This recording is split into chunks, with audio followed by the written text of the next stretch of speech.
Salut, salut.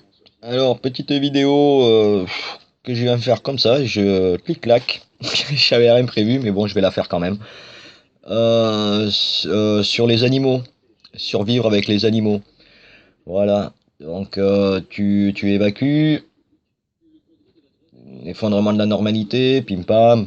Bon, on va pas revenir dessus, tout le monde sait grosso modo ce qu'on a dans la tête. On évacue parce que X raison. Et t'as ton chien avec toi, t'as ton animal, un chat, un chien, un oiseau. Ouais, parce qu'on a beaucoup d'oiseaux aussi hein, dans les maisons. Faut pas l'oublier, les cochons d'Inde, tout ça. Est-ce que vous les emmenez avec vous ou pas? Ah, question est posée. Le chien est une protection. Le chien est un chasseur. Le chien est une alarme. Le chien est un pote, un confident. Qu'est-ce qu'il est encore dans la vie de tous les jours? Or, effondrement de la normalité, il peut être emmerdant. Et oui. Et il peut être aussi emmerdant pendant ton évacuation. Parce qu'il peut se perdre, il peut emporter ton matériel avec toi, parce que bon, il peut porter du matos, hein, le chien. Enfin, tout dépend le chien, parce que tu vas pas mettre du matos sur un petit chien, là, les petits chiens de poche, là, comme j'appelle, là, les petits trucs, là, les petits rats, quoi. Excusez-moi pour les animaux, pour les amoureux des animaux, hein. Mais bon, après, tu as les gros chiens, et il faut déjà prévoir leur nourriture. Enfin, on va prévoir leur nourriture, leur eau aussi, parce qu'eux aussi ils boivent, hein, comme toi, hein. Eux, ils sont exactement comme toi, hein. Tout animal a pas d'eau à mourir, hein. Et toi, t'es comme les autres, hein. Toi, pas d'eau, toi, mourira, hein. Tout c'est tout, hein. Voilà. Donc, ne l'oubliez pas que quand vous allez évacuer avec votre animal, il lui faut sa nourriture, sa flotte, donc il faut y penser. Voilà. T'as prévu pour les membres de ta famille, t'as prévu des gourdes, et tu dois prévoir une gourde pour ton chien. C'est bête, mais c'est comme ça. Voilà. Ou pour ton chat. Voilà. Les croquettes, les machins, tout ça, ça pèse lourd. Si tu dois vite partir, eh ben, essaye de les emmener avec toi. Mais sache que tous ces animaux-là, que ce soit le chat, le chien, euh, bon, les hamsters, tout ça, ils sont grosso modo comme nous, omnivores. Ils peuvent manger de tout. Ne l'oubliez pas. Faut pas l'oublier. Voilà. Maintenant, quand tu sais que bon, ben voilà, t'as évacué, t'es avec ton chien, euh, tu viens de chasser, tu viens d'avoir un petit lapin, tu manges ton lapin, tu le fais cuire, machin et tout. N'oublie pas que une bonne partie du lapin, c'est pas pour ta gueule, c'est pas pour tes enfants, c'est pas pour ton pote de voyage, non, c'est pour ton chien ou pour ton chat. Parce que un animal pas nourri, un, il s'en va, deux, il ne te protégera plus, trois, il risque de te bouffer, toi. Ne l'oublie pas, faut pas l'oublier. Un chien est un animal domestique, mais une fois qu'il est à l'état sauvage, extrêmement dangereux. Extrêmement dangereux. Voilà. C'est tout bête, c'est tout con, mais on a tous vu, tous connu des hordes de chiens qui se baladent dans les rues et on n'aime pas trop les croiser. Pourquoi? Parce qu'on ne sait pas trop comment ils vont réagir. Maladie, morsure, rage et compagnie, hein. Puis sans compter qu'une meute de chiens, déjà pour fuir un chien, déjà c'est costaud. Mais alors fuir une meute de chiens, là t'es mal, hein. Là t'es mal, hein. C'est comme dans une autre vidéo, j'avais parlé des enfants, hein, qu'il fallait se méfier des groupes d'enfants. Méfiez-vous aussi des groupes d'animaux, parce que là aussi, eux, ils n'hésiteront pas à vous bouffer, hein. Ils vont pas hésiter, hein, un seul instant. Voilà, hein. La nature reprendra ses droits, hein. Et nous aussi, on reprendra nos droits naturels, qui est on est des prédateurs, faut pas l'oublier. Et comme tout prédateur est une proie potentielle. Voilà. Donc n'oubliez pas non plus que votre animal de compagnie que vous avez élevé, vous avez vu grandir, vous l'avez vu évoluer et tout, mais rupture de la normalité, vous n'avez plus rien à bouffer, vous avez vidé vos réserves, vous devez chasser, piéger, machin et tout.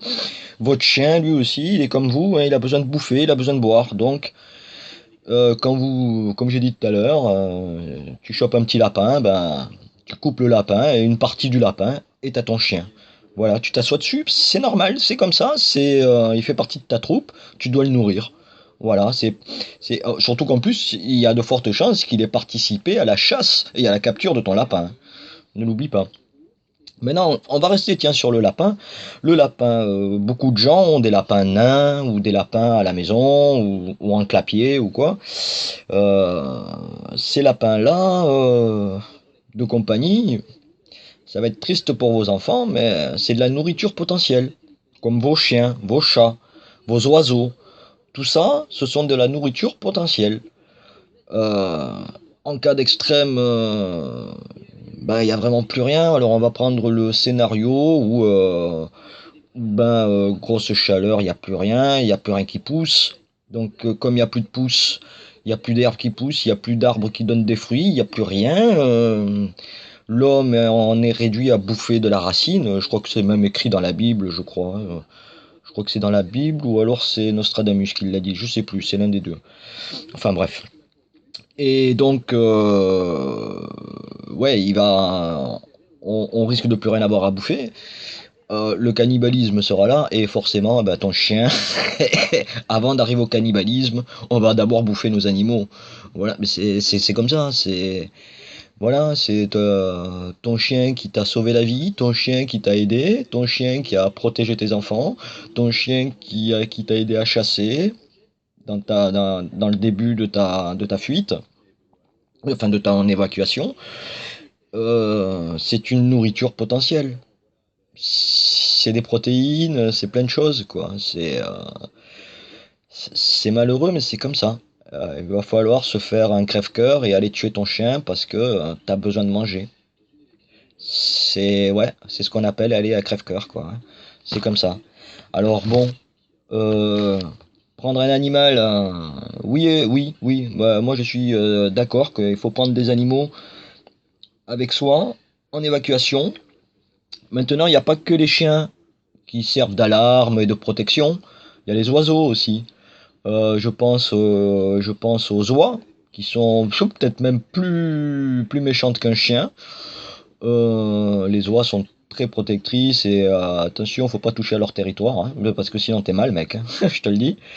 Tu t'es déjà fait courser par une oie? Ça court vite et ça fait mal, hein. Le bec, ça fait mal. Mais il n'y a pas que les oies, hein. Il y a aussi, bah, tu peux.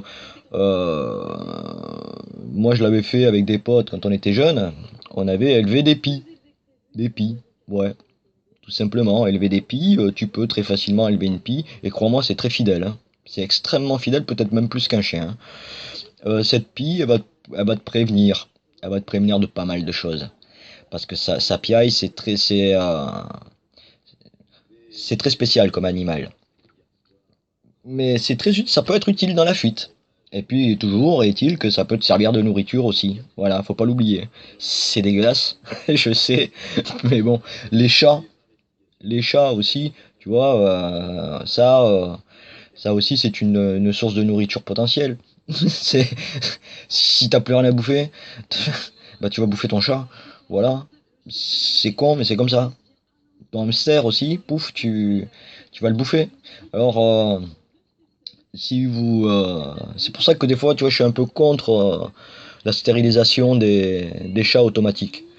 Voilà, parce que en cas de rupture de normalité, il faut que les animaux puissent se reproduire, parce que si les animaux se reproduisent, c'est de la nourriture qui se reproduit.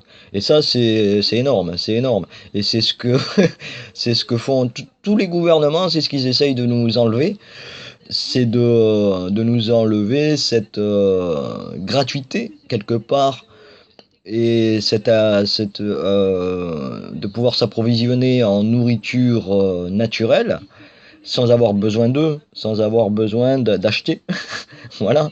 Donc ils stérilisent tous les animaux. Et puis quoi, après rupture de la normalité, ben, les animaux sont tous stériles. Il y a plus qu'une génération.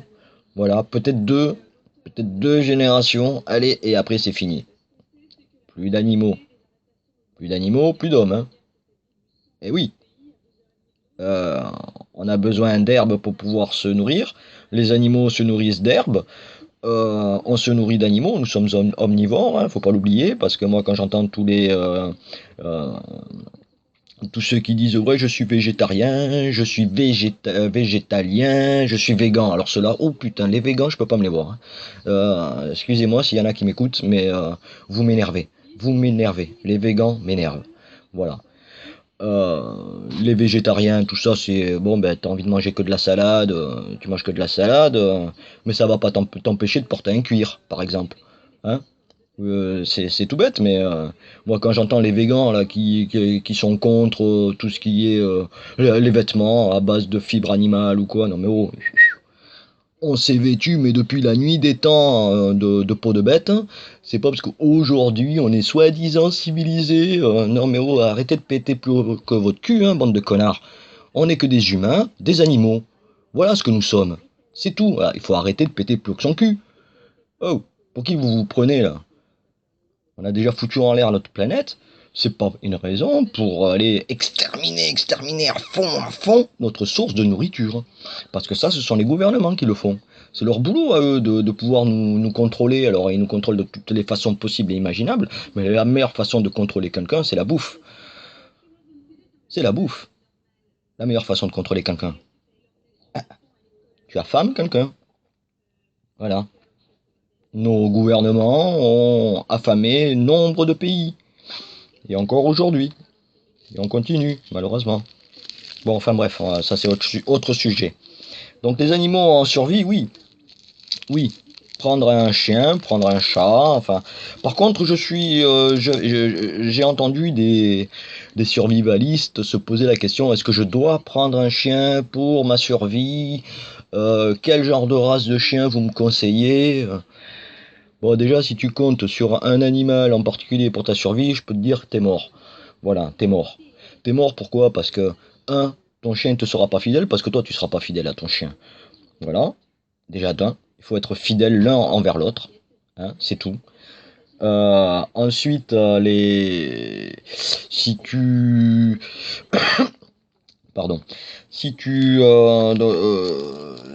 ton chien, ben, t'es pas cool avec lui, il sera pas cool avec toi. Et si tu dois prendre un chien uniquement dans le but d'un effondrement, et, je vois pas le truc de prendre un chien que pour ça. Non, non, non. Tu prends un chien parce que tu aimes les animaux. Voilà, tu prends un animal parce que t'aimes cet animal en particulier, peut-être, je sais pas. Mais tu vas pas prendre un chien uniquement parce qu'il risque d'avoir un effondrement de la société. C'est complètement ridicule, ça. C'est complètement ridicule. Enfin bref, tu vas pas. Il est vrai que moi j'avais un chien, il était plus grand que moi. C'était un monstre quelque part, quoi. C'était une patte avec tout le monde. Mais par contre, avec ses congénères, c'était un véritable tueur, quoi. Enfin, il n'en avait jamais tué un, mais c'était pas loin une fois, il en a chopé un. Un berger allemand, il m'a chopé un berger allemand. Lui, c'était un labrador croisé dog allemand. Voilà, hein. Tous mes amis appelaient ce chien le cheval. Non, sérieux, c'était un monstre, hein. Enfin bref, avec une puissance phénoménale, bah, c'est vrai qu'avec lui, je n'avais peur de rien. J'avais peur de rien avec lui. Lui à mes côtés, moi, mais combien de fois j'ai laissé mes enfants avec lui, mais rien qu'avec lui, et je sais qu'il les protégerait et jusqu'à sa mort, quoi. D'ailleurs, un jour, on a eu un petit souci, et puis ben, le chien, la porte était ouverte de la maison, le portail était ouvert, il aurait pu se tirer, alors que lui, il adorait se balader, hein, tout seul, hein. Dès qu'il avait l'occasion, il le faisait. Mais ce soir-là, il est resté à la maison. Et il restait avec les enfants. Il est resté avec eux tout le temps. Il tournait autour. Là, là, là. Et personne ne pouvait les approcher, les gosses. Personne. Voilà. Ça, c'est un instinct qu'ont les chiens. Maintenant, c'est vrai que bon, ce chien, il a disparu. Il est parti. C'est malheureux, c'est comme ça. Il était vieux, il avait 13 ans. 13, ouais, 13 ans. Ouais. Et il est parti. Bon, ben, voilà. Un jour, je le retrouverai et puis c'est tout. On se retrouvera là-haut. Voilà. Et on ira faire la fête ensemble, on ira courir dans les nuages. Enfin bref. Et donc, Mais moi, tu vois, un chien comme ça, jamais je me serais dit, je vais prendre un chien comme lui uniquement pour ma protection. Non, non. C'est surtout qu'en cas d'effondrement, un caniche peut très bien faire l'affaire, parce qu'un caniche, c'est quoi? C'est une alarme. C'est un mordant aussi. Ça fait très mal un caniche. Les petits Yorkshire, ces petits trucs là. Bon, par contre, pour être discret, t'es mal là, hein. Pour être discret avec un Yorkshire, un petit caniche, t'es assez dans la merde parce que ça aboie tout le temps. C'est pas très discret. Mais par contre, quelqu'un va approcher en nuit, toi, t'es dans ta cachette, t'es en train de dormir, enfin t'essayes. Bah, le chien, lui, va repérer quelqu'un qui va s'approcher, il va le repérer à des kilomètres, hein. Toi, par contre, tu vas le repérer une fois que tu auras le canon du mec sous ton nez, clac, il va te dire donne-moi tes affaires ou je te flingue. Et encore ça, c'est si t'as la chance que le mec il te parle. Si t'as la chance que le mec il te parle. Parce que s'il faut, il va tirer de suite le type et il te prendra tes affaires et puis c'est tout. Et voilà, t'es mort. Donc, prendre un animal, ouais. Oui. Et pas que forcément un chien, pas forcément qu'un chien d'attaque. Dit d'attaque. Non, non. Et puis le meilleur des animaux pour te protéger en cas d'effondrement, bah, c'est ton animal de compagnie que tu as tous les jours. Dans la vie de tous les jours. Tu vas pas prendre un chien. Parce que j'avais entendu un survivaliste qui disait, ouais, moi j'ai un petit labrador, mais au cas où si en cas d'effondrement, en évacuation, qu'est-ce que tu me conseillerais de prendre comme chien? Ah, garde ton labrador, espèce de connasse. Tu gardes ton labrador. Mais je vois pas l'idée d'aller apprendre un autre chien pour te protéger juste pour au cas où l'effondrement sociétal. Mais eh, euh, tu gardes ton chien, c'est tout. Enfin, je trouve ça ridicule de prévoir un animal pour une situation donnée. Non, non, non, non, parce que le chien il sera comme toi, ou le chien ou le chat, hein. Même si les chats sont beaucoup plus sauvages et moins fidèles qu'un chien. Euh, donc là, moi je déconseille à des gens de prendre un animal que pour ça. Que pour ça. Non, ça je le déconseille fortement. Prenez un animal, oui, dans la vie de tous les jours. Choisissez un chien bah, qui vous convienne hein, et qui convienne aussi à votre habitat, parce que vous n'allez pas prendre comment ça s'appelle là, les gros chiens de montagne là, les Saint-Bernard. Tu vas pas prendre un Saint-Bernard en appartement. Non, non. Donc là aussi, tu vois, c'est par rapport à ta vie. C'est pas par rapport à un futur potentiel qui risque d'arriver et que s'il faut, ça n'arrivera jamais en plus. Surtout que ça n'arrivera peut-être jamais. Ne l'oublions pas, que toute notre préparation ne serve à rien. Faut pas l'oublier. Voilà, toujours dans l'optique que ça te serve à rien. C'est pour ça qu'il faut éviter de mettre des 1000 et des 100 dans ton sac d'évacuation, et dans l'achat d'un chien. Déjà, acheter un chien, acheter une vie, moi je suis contre.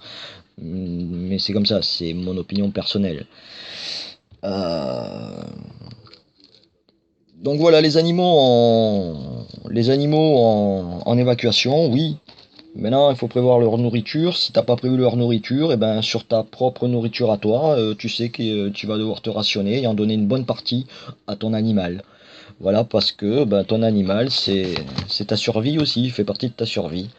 En plusieurs points. Alors en point alarme, sécurité, protection, et puis chasse, et, et aussi tout bêtement en cas de nourriture. Ton animal sera de la nourriture potentielle pour toi. Faut pas l'oublier. Voilà.